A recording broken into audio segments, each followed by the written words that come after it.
একদিকে ফেরাউন শেখ হাসিনার সরকার আমাদের মাথার উপরে জগদ্দল পাথরের ন্যায় চেপে বসেছিল। আমরা দীর্ঘ 15 বছর এই খুনি শেখ হাসিনাকে পতন করার জন্য আমরা রাজপথে আন্দোলন করেছি, সংগ্রাম করেছি, মামলা খেয়েছি, জেল জুলুম কেটেছি। সর্বশেষ জুলাই আগস্টে ছাত্রতার নেতৃত্বে যেই গণ-অভ্যুত্থান হয়েছে, সেই অভ্যুত্থানের মাধ্যমে ফ্যাসিস্ট খুনি শেখ হাসিনার সরকার গত 5 আগস্ট পালিয়ে দেশ থেকে পালিয়ে তার পূর্ব দেশ ভারতের কোলে আশ্রয় নিয়েছে। সংগ্রামী ভাই আমার, গত 5 তারিখে খুনি শেখ হাসিনার ভারত পালিয়ে যাওয়ার পরে সবচেয়ে যে বেশি কষ্ট পেয়েছে সেই দেশটা হলো ভারত।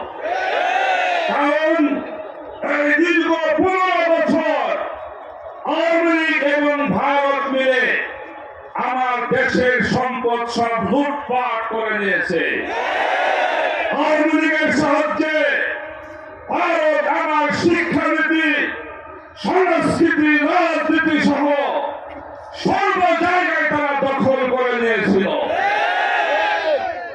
এখনো সেই পতিত সরকার এবং আমাদের পার্শ্ববর্তী দেশ ভারত অব্যাহতভাবে সাবোটাজ করে যাচ্ছে এই দেশকে বিশৃঙ্খল পরিবেশ সৃষ্টি করার জন্য। আমরা লক্ষ্য করেছি আওয়ামী লীগ পতন হওয়ার পরে এই বাংলাদেশের কোথাও কোন একটি মন্দির আক্রমণ করা হয় নাই। বর্তমানে এই সময়ে সংখ্যালঘু ভাইরা অতীতের 15 বছরের চেয়ে এখন তারা অনেক ভালো আছে। আমার মাদ্রাসার ছাত্ররা তাদের মন্দিরকে পাহারা দিয়ে রাখছে। কিন্তু আমরা লক্ষ্য করেছি বাংলাদেশে একটি উগ্র সংগঠন, সন্ত্রাসী সংগঠন ইসকন, এই ইসকনকে দিয়ে সংখ্যালঘু নির্যাতনের নাম উঠিয়ে আওয়ামী লীগ এবং ভারত চেয়েছিল বাংলাদেশে বিশৃঙ্খল পরিবেশ সৃষ্টি করার জন্য।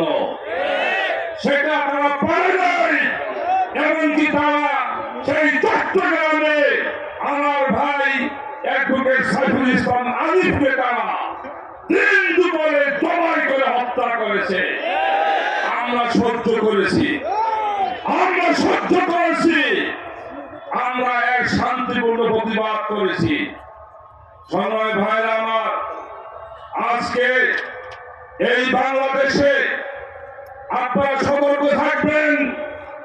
আমরা বিজয় লাভ করেছি, কিন্তু আমাদের বিজয়কে ছিনতাই করার জন্য পতিত সরকার এবং তার দোসররা এখনো ষড়যন্ত্র করে যাচ্ছে। এই জন্য আপনাদের সাবধান থাকতে হবে।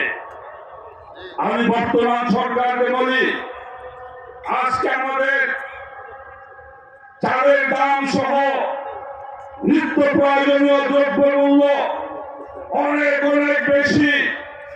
এর মধ্যে আবার 100 পণ্যের অধিক ভ্যাট আরোপ করা হয়েছে।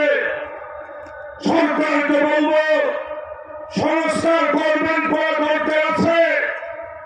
যদি মানুষের পেটে ভাত না থাকে সংস্কার দিয়ে কি হবে? এজন্য আমি আজকে সমাবেশ থেকে বর্তমান সরকারকে আহ্বান করব,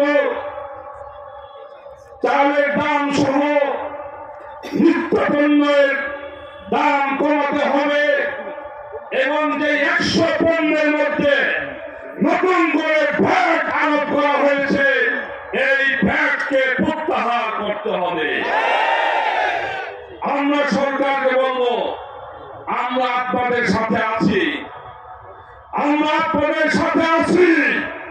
তবে শর্ত হল আপনারা জনগণের স্বার্থে কাজ করতে হবে। আরেকটি বিষয় বলতে চাই, বর্তমানে সংবিধান সংস্কারের কার্যক্রম চলছে। আজকে সমাবেশ থেকে দাবি করছি, এই বাংলাদেশের সংবিধানে আল্লাহর উপর পূর্ণ আস্থা ও বিশ্বাস, এই কথাটা লেখা ছিল, কিন্তু আমাদের এই পতিত আওয়ামী লীগ সরকার ক্ষমতায় এসে সংবিধান থেকে এই ধারাকে উঠিয়ে দিয়েছে। আজকে আমি পরিষ্কার বলি, বাংলাদেশ মুসলমানদের দেশ, বাংলাদেশ উলামায়ে কেরামের দেশ, বাংলাদেশ পীর আউলিয়াদের দেশ। এই দেশের সংবিধানে আল্লাহর উপর পূর্ণ আস্থা বিশ্বাস পুনঃস্থাপন করতে হবে।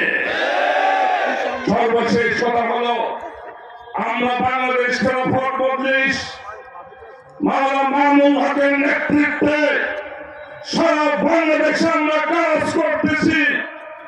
আমরা চাই আগামী বাংলাদেশ বৈষম্যহীন বাংলাদেশ, আগামী বাংলাদেশ হবে ইসলামের বাংলাদেশ, আগামী বাংলাদেশ হবে খেলাফতের বাংলাদেশ।